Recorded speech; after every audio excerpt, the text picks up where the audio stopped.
जिस मिट्टी की मूर्त को किसी मूर्तिकार ने बनाया और तुमने पूजन किया और फिर दशमी के दिन जिसको गंगा जी में बहा दिया, अगर तुम उसको दुर्गा समझते हो तो अभी आप बुद्धि से बच्चे हो। दुर्गा का अर्थ है द कॉस्मिक एनर्जी, वह दिव्य पराशक्ति जिससे प्रकृति का एक एक अणु और परमाणु कार्यरत है। बिना उस शक्ति के प्रकृति जड़ है। प्रकृति को जो हम बदलते, बनते, विस्तारित होते हुए देख रहे हैं, वह जिस शक्ति से प्रसार को प्राप्त होती है उसी को कहते हैं दुर्गा। आद्य शक्ति, आद्य माने प्रारंभ से जो है, आदिकाल से जो है, अनादि जो रहेगी, उसे कहते हैं दुर्गा। कभी कभी अपने संप्रदाय और अपने धर्म के आग्रह के कारण लोग सोचते हैं हम तो जैनी हैं, बौद्ध हैं, सिख हैं, मुस्लिम हैं, हमको दुर्गा से क्या मतलब। लेकिन वो भी उतने ही गलत हैं जितने वो जो मूर्ति बना के पूज रहे थे।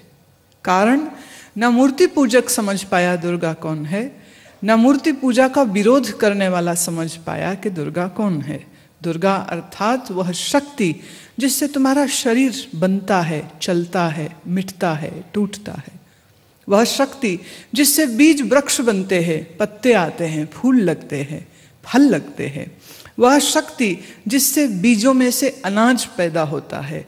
वह शक्ति जिससे सूर्य अपने आप को दैदीप्यमान, प्रकाशमान, ओजस्वी बनाता है, चंद्रमा अपनी शीतलता, तारे अपनी रोशनी, पृथ्वी अपना गुरुत्वाकर्षण, पर्वतों की ऊंचाई, समंदरों की गहराई, ये हवा का चलना, ये मेघों का बनना, ये वर्षा का होना, ये वन पर वनस्पतियों का खिलना, ये सब जिस शक्ति से हो रहा है उसी को कहते हैं दुर्गा, उसी को कहते हैं आद्य शक्ति। यही शक्ति हमारे देह में भी मौजूद है और यही शक्ति हमारे चित्त में भी मौजूद है। यही शक्ति हमारे देह में सुप्त भी है, जो भी जागृत नहीं।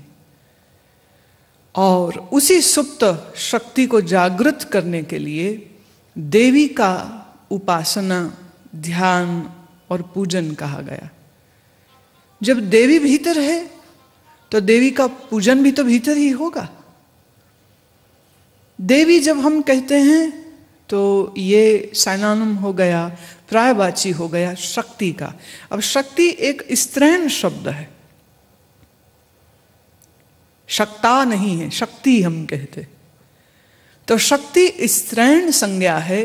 इसी कारण से ऋषियों ने, महर्षियों ने उस शक्ति को सिंबलिज्म के माध्यम से, चिन्ह के माध्यम से जब